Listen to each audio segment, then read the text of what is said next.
So it's Monday, which means we're doing Comment Corner. And this week's comment is by Frederick Fadul. The walk to Arlong Park in Namio, finally asking Luffy for his help, is just one of those moments. I agree 100%. One Piece may be goofy, over the top, but the drama is really well written and can hit hard. I agree 100%. But on top of that, I want to push back on this goofy thing just a little bit. It's all in how you look at it, right? Like, Darth Vader is a goofy name. It's a stupid name. A green frog being a master of this martial discipline with, magical wizard, but can also fight discipline. Him fighting with the lightsaber is really deeply stupid. He's a frog. It's dumb. A walking carpet tearing off people's arms when he gets mad is dumb. Like, this stuff is dumb. But it's been normalized because these movies have been around since 1977. In 77, it was pretty campy, pretty silly. But most of the people, like, I know adults enjoyed it, but most people enjoyed it were the kids. Adults bought in because the kids loved it. And they were so young, they just accepted whatever it was. And it holds up when you're an adult. It still holds up, right? So Star Wars, it's become normalized. Anakin Skywalker, Luke Skywalker, Princess or Leia Organa, Han Solo. These are dumb names. But we're used to them. We've been hearing them for so long, they feel fine now. They feel normal. But this shit was goofy back in 1976. I'm listening to Rowan, I think it's Rowan C. Oh, what the hell is his name? Hold on. Rowan J. Coleman. Man, I was way off. Rowan J. Coleman. He does great retrospective videos. Fantastic. But I was listening to, he was talking about the Battlestar Galactica reboot. And here's the thing, he hasn't mentioned this yet, but like, this is my take on it. That was a goofy miniseries. Like, you've got a Cylon, and when she gets sexually aroused, her spine glows red. They later hand waved it by saying, well, nobody can see the red. It's like, it's metaphorical red, right? Like, no, you intended that spine to be red. Deeply stupid. Like, that's just really goofy. But this is a show that took itself very seriously. And there was goofy stuff all in season one. Season one is a weird, very weird, if you compare it to later seasons. You got Baltar walking around and, like, humping the air and having conversations, and people just look at him weird, but nobody ever really says anything. Like, what? Just, goofy. So this stuff is goofy, right? Everything's goofy from a certain point of view, depending on your perspective. There's Twitter's made a meal of this where, like, you synopsize a book, a famous book or TV show or a movie in like a sentence or two and make it sound really, really dumb.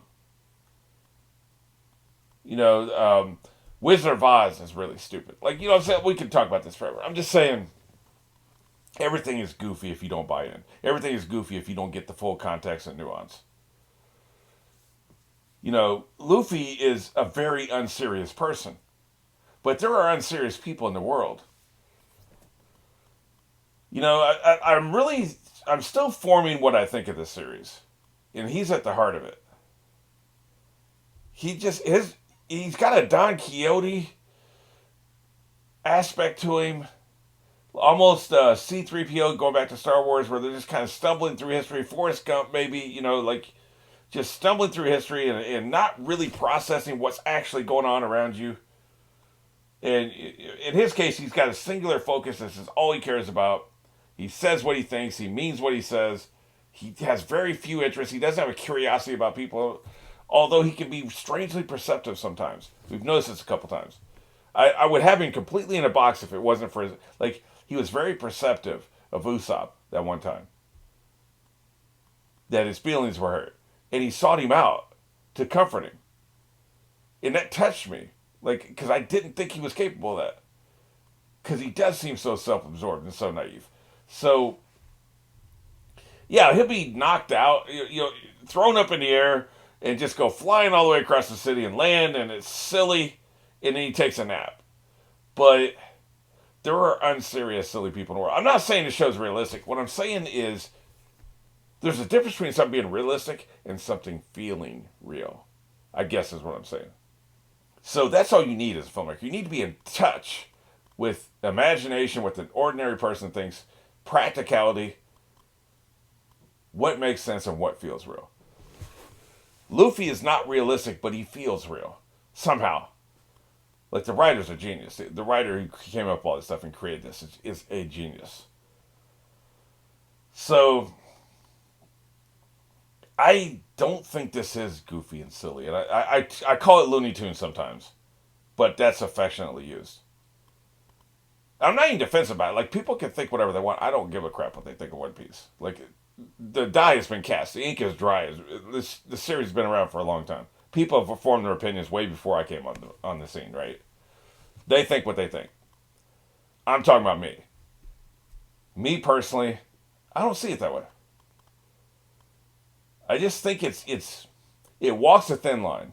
I don't think we're actually in an arena yet where you're painting a tunnel on the side of a brick wall or a cliff or a mountain or something, and then Bugs runs through it. But when this, what was he, a Wildy Coyote? I guess the Wildy Coyote, when he tries to follow him, he runs smack into it because it's just painted on the side of a wall, right? We haven't seen that. When we see that, I'll call this Looney Tunes again. But I'm off the Looney Tunes train for now. Alrighty, see where I am? We're going on one. 3, 2, 1.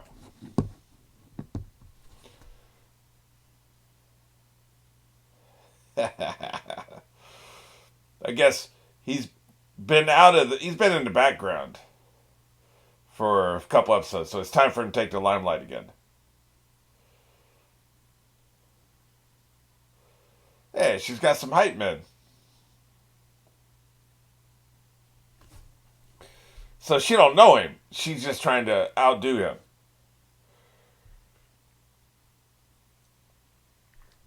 You guys, as I say this often, I like how we thought his nose was his eyes, but they're not. Very weird. I say this often on the show, but these people look very weird. I like how they made us think of somebody he knew, but she's not. He's losing cunning points as we speak. Idiot. I like how she has a serving spoon in her mouth.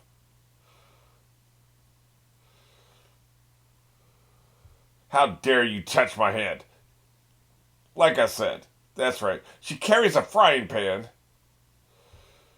in her hand and a serving spoon in her mouth. Yeah, kick his ass.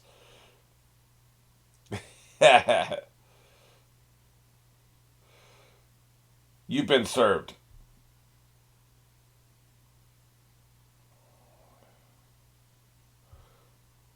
Apparently he's part of this group. She challenges you to a duel. Who's the judge? She's quite mad, you know. It looks pretty good, though. I don't know about the mushrooms in a cup, but, you know, other than that.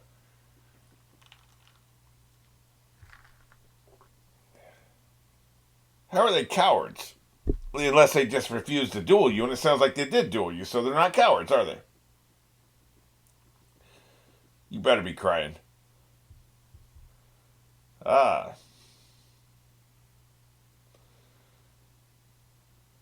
Yeah. He's just a sous chef. That's not a real chef.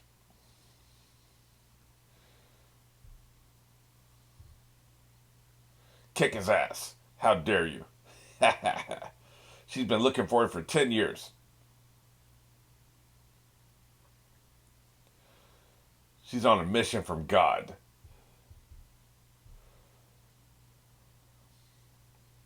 Feels like maybe you should do something with your life, like open your own restaurant. Oh, 10 days, okay. That makes more sense, actually. I was going to come back to that 10 years. And she's abusive, too. You can't challenge somebody unless you do this. What is the name of that lawyer who does that? Ace something, isn't it? It's not Ace Ventura. So she has magical powers, I guess. Either that or we really are in Looney Tunes. The hell? Thank you, minions.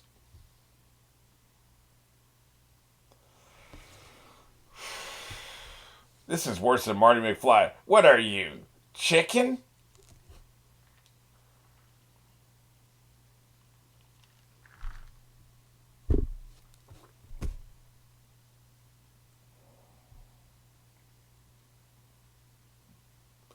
Still doing turntables, huh? Well, this was 20 years ago, so.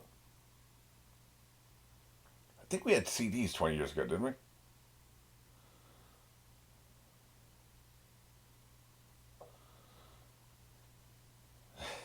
Yeah. Because we're scared. That's why. We've been disgraced. Uh, well, I knew they were scared of something.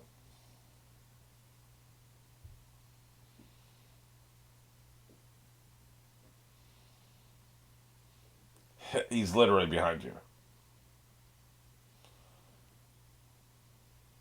You're always starving. Hey, but you're paying the bill, though.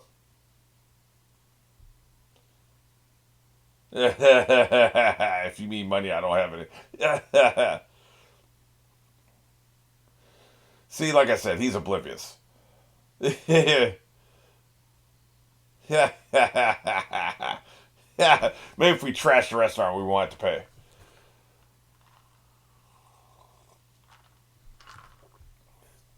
Dine and dash, I guess. No, they're not going to let you off the hook. Hey, look, some money just fell in our lap. Or our hat. There we go. Yeah, thanks, man.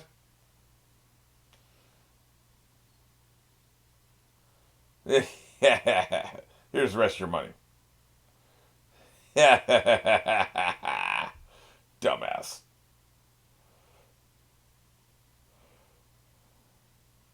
You just now noticed, huh? Yeah.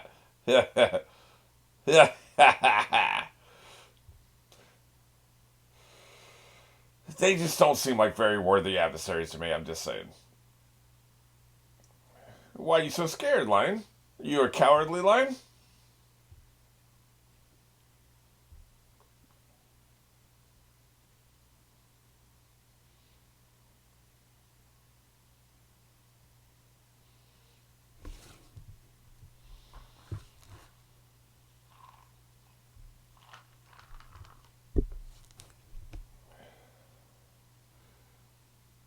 It's like the.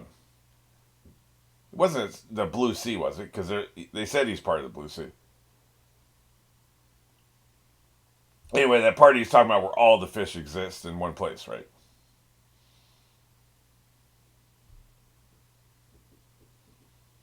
That's just crazy talk. East Blue, that's what it was.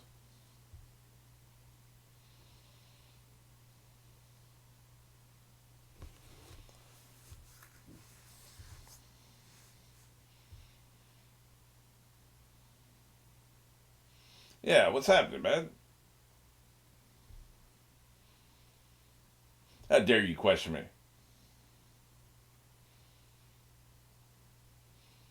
The fish are running away from Grand Line. Look at him. He looks sad. He's come a long way just to get eaten.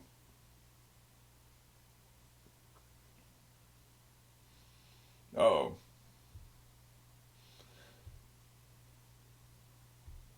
Maybe they caught a devil fruit.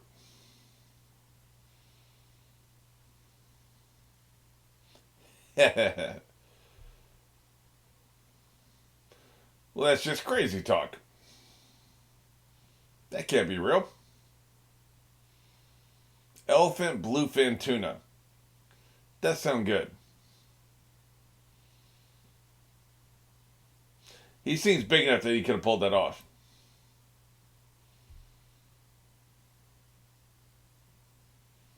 Yeah. He's close to his dream coming true.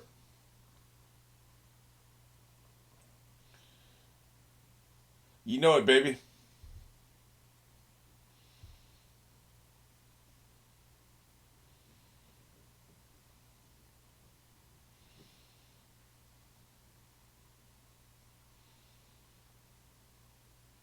Got South Blue, East Blue, West Blue, and I assume North Blue. They haven't name dropped North Blue as far as I know. But we can extrapolate, right? All blue, okay. Yeah. Thanks for reminding me. This is one of the cases where repeating yourself is actually a good thing.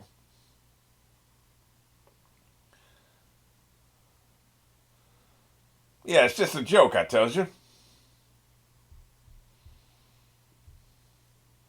Yeah, but what about the bluefish tuna? Elephant tuna, I should say. You're driving him crazy. Look at it.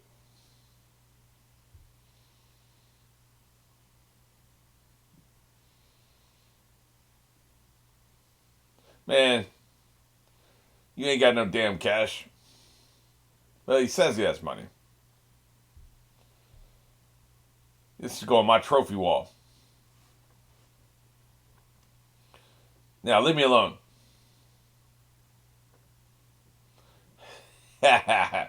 So now he has to enter. I got you. Hell yeah.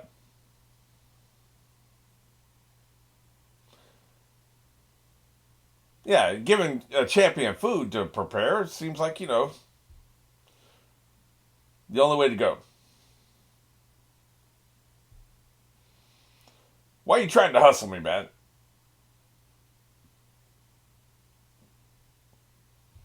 That's a big boy. That's right. I like it when he's evil.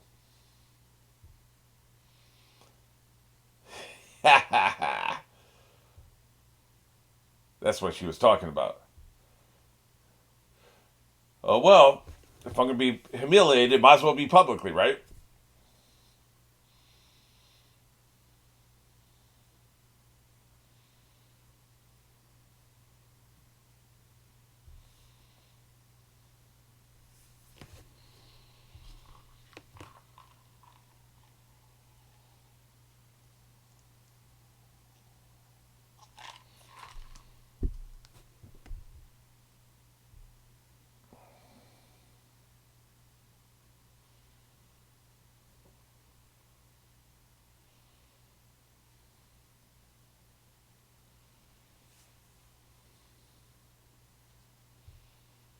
Yeah.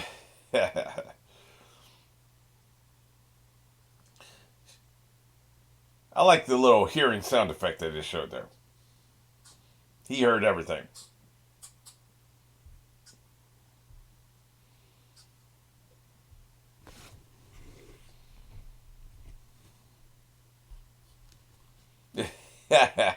That's right. Kick his ass again.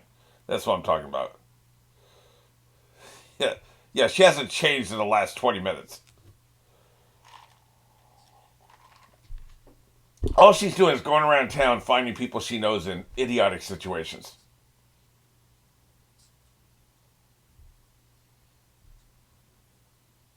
Yeah.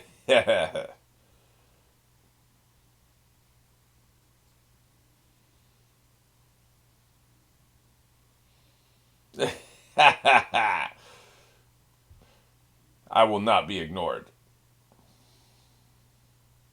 Some of these chefs look more serious than others. That guy looks like he doesn't know what planet he's on.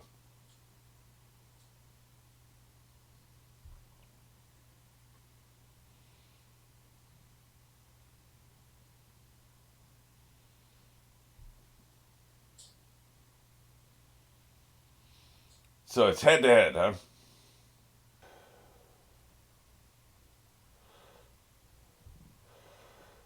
I don't know that lizards are very good cooks.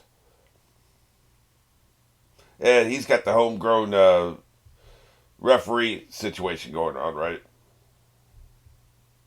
Yeah, sure, why not? Look how pissed off Namio looks. Yeah. Oh, now she's happy. The fish's secrets. The fish is a spy. That's its secret. That or it's secretly a slut or something, right? Yeah, you better montage this shit.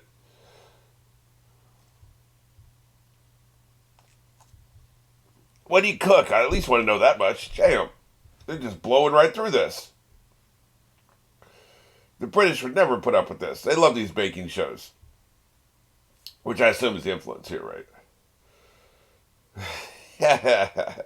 Those are the judges, I presume. How long has this been going on? People been staying here all day? It takes time to cook stuff.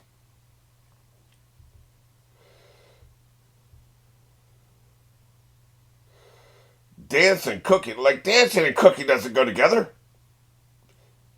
That's very inefficient. He just wants to kick her ass. That's what this is really about. I'm sure he's into the fish, but, yeah, this is very inefficient. You should be conserving your energy.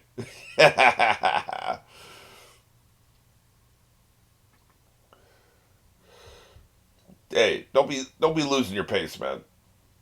I assume okay. So part of this is the showmanship. The judges, it's like I've never watched a stupid British baking shows, right? But I assume showmanship's part of that, right? You got to look cool as well as cook cool, and then also the food has to be great. But apparently, like washing your utensils during the cooking process is also part of this. Hey, I'm just trying to keep up, man.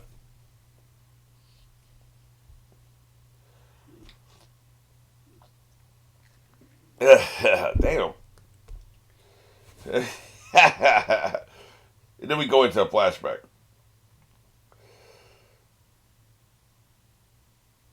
I ain't collecting plates, man. That's for old women, right?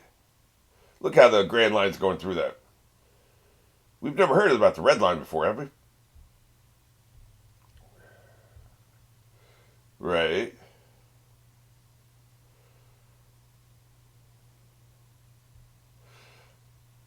Huh. It's probably a canal, right? Although he's saying like the current goes only one direction, so that the two seas on the right can't cross over to the left. Interesting. He's been dreaming about this since we were introduced to him. Make it happen. Wait a minute. His pan's on fire. That can't be right. Oh, yeah. I wonder if he's making bouillabaisse.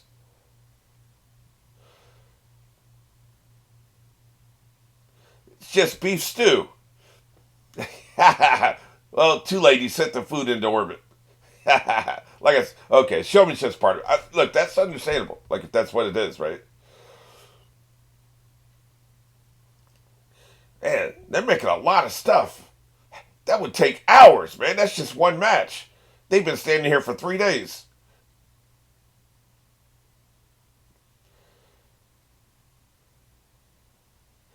Yeah, we're stuffed. We couldn't vote. We're too full. Really? You're gonna smoke over your food? Nasty mother. What? She's gonna give up, ain't she?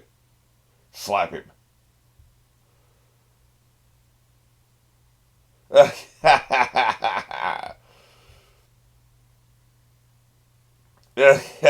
have failed.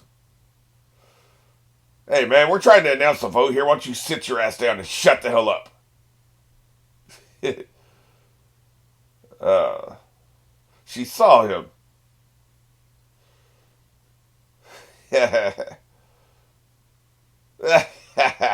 So it actually has been 10 years.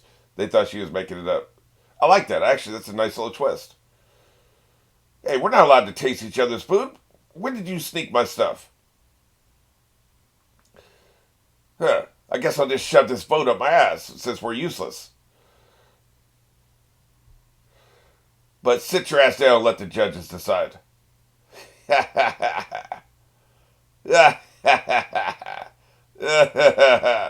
man, he's very protective.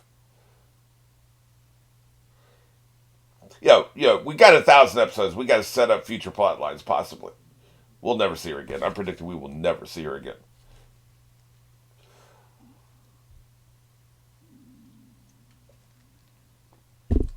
Yeah, F the vote, I guess.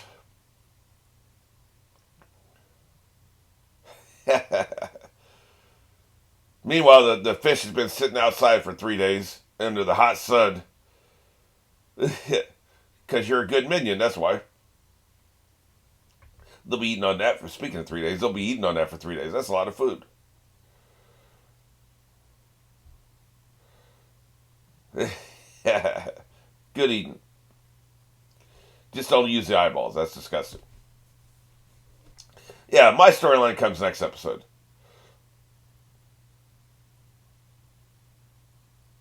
Yep, there's no doubt about it.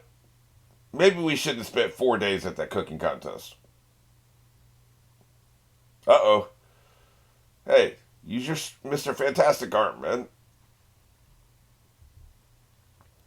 See, this would be great. Anytime they need a plot change, they can just have him follow his hat and then bump into somebody.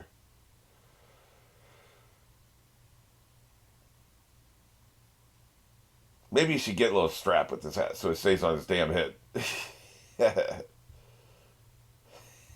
Hey, it's like magic. Like I said, anytime they need to change up the plot, right?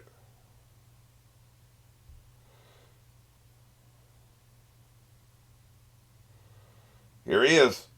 But, here's the thing, though. He was going to find this place sooner or later.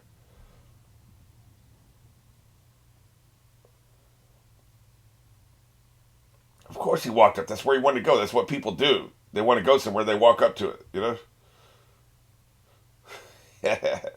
It's all coming together. Isn't it so cool? He was brutally murdered here. Right here at this very spot.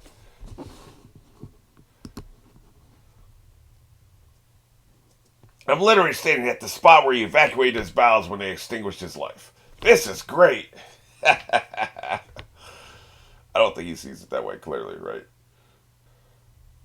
Here's the thing. I like Sanji, and that was a good episode. I like that. It was fun, and it was interesting the way it played out. Like she conceded. I didn't see that coming. I thought she was just going to get stomped out. So that I like that. It's interesting though because a lot of times you either have to be super invested in a character, and then whatever they want you care about, right? Like it could be like Rosebud. If you're invested in a character, then it doesn't matter. It could be a stuffed animal. It could be a phone. We in Atlanta we spent an entire episode trying to find a phone. We love Al, so like that matters. We care about that. So you have to be either invested in the character or you have to be invested in what they want. You may not care about the character, but you understand what they want. Like they want $1 million. Well, we all want $1 million, so we're pretty much going to be on board for that. In this particular case, I find myself in a position where neither one is the situation. I'm not super invested in Sanji. He's too silly around with the hard eyes thing. Like that's a good metaphor, right? Like he's just too silly around women, so I can't relate, right? So I'm not super invested in him. Although I'm kind of invested in him because I just love his backstory. The thing of him being a kid and being on an island is one of my favorite flashbacks they've ever had. That was a great story. So I'm not uninvested in it. I'm invested in that part. And there's just something about him being a little kid and how fired up he was. Zoro the same way, right? Like when they were kids and they wanted something really bad, and usually kids like they want to be an astronaut, then they want to be a caveman, then they want to be a police officer. Like every day they want to be something different. So like they're very fickle. These kids are not fickle. They want the same thing every single day of their childhood. That's very rare. So like I find that super interesting. But I'm not super invested. And then the concept of the all blue sea. doesn't really resonate with me. Like, I understand it, and it's a cool motivation. Like, it's a very unique motivation, which I find interesting. It's not the same old, same old. Oh, I'm trying to find my father. You know. Oh, I'm trying to find my brother. You know. Oh, I'm trying to be the best swordsman ever. Like, those are kind of ordinary motivations. You know. It's an interesting, unique motivation, but it just doesn't resonate with me because it's just not something I think anybody I've ever met would ever want. Like, I want to find a place where all the food is together. It doesn't resonate. So it is. Just don't misunderstand me. I'm not saying it's stupid. I'm not saying it's lame. Because what I love about everything about this show, it's all very original. Very little of this show feels ripped off of something else. Usually, this show's being ripped off, right? Like it's so. This dude is. He's one of the most original, unique thinkers I've ever seen. But here's the thing: when you're original and unique, not everything's gonna hit, right? Like some of this stuff is like, never seen it before, and don't care if I ever see it again. You know what I'm saying? Like it's just this specific thing doesn't resonate, but it is super original. It's interesting. So what I'm saying was, I wasn't at the edge of my seat trying to figure out if he was going to win or not, or like the day he reaches the all blue sea and sees all the different fish swimming together will be fine. I don't know that I'm going to be on the edge of my seat and super excited about it. Like when they find a One Piece, I'm going to be like through the roof, right? So does that make any sense? I don't know if I'm saying this very well.